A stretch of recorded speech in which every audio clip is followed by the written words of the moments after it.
ഞാനിപ്പോ നിൽക്കുന്നത് എന്റെ ശംഖുഷ്പ ചെടിയുടെ അടുത്താണ്. കണ്ട, ശംഖുഷ്പ ചെടി എന്ന് പറഞ്ഞു കഴിഞ്ഞാൽ നിറച്ച് പൂട്ട് നിക്കണേണ്. ഇതൊരു വള്ളി പോലെ പടരണതാണ് ഈ ശംഖുഷ്പം. ഞാനിവിടെ ഒരു ചട്ടിയില നട്ടു കൊടുത്തേക്കണ. കണ്ട, അതിങ്ങനെ പടർന്ന് പന്തലിച്ച് ഇങ്ങനെ കിടക്കണേണ്. എപ്പോഴും ഫ്ലവർ ആയിരിക്കുള്ളൂ ഈ ശംഖുഷ്പത്തുമ്മല്.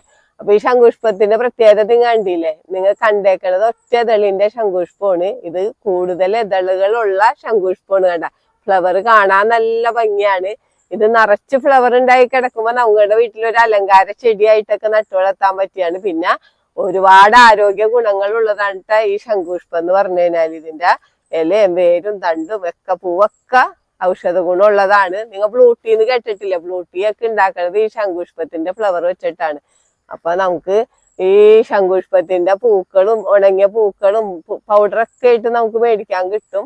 പക്ഷെ നമ്മുടെ വീട്ടിൽ വെച്ച് പിടിപ്പിക്കുകയാണെങ്കിൽ നമുക്ക് നല്ല ഫ്രഷ് ആയിട്ട് നമുക്ക് ഉപയോഗിക്കാൻ പറ്റും. കുട്ടികളുടെയൊക്കെ ബുദ്ധി വികാസത്തിനൊക്കെ ഏറ്റവും നല്ലതാണ് ഈ ശംഖുഷ്പത്തിന്റെ ടീ കൊടുക്കുന്നത്. അതേപോലെ തന്നെ നല്ലൊരു സൗന്ദര്യവർദ്ധക ഇതുകൂടിയാണ് ശംഖുഷ്പം. ശംഖുഷ്പം നമ്മൾ പതിവായി കഴിച്ചാൽ നമ്മുടെ ശരീരത്തിലെ ചുളിവുകൾ, കറുത്ത പാടുകൾ, അതേപോലെ സൗന്ദര്യം വർദ്ധിക്കാനൊക്കെ നല്ലതാണ്.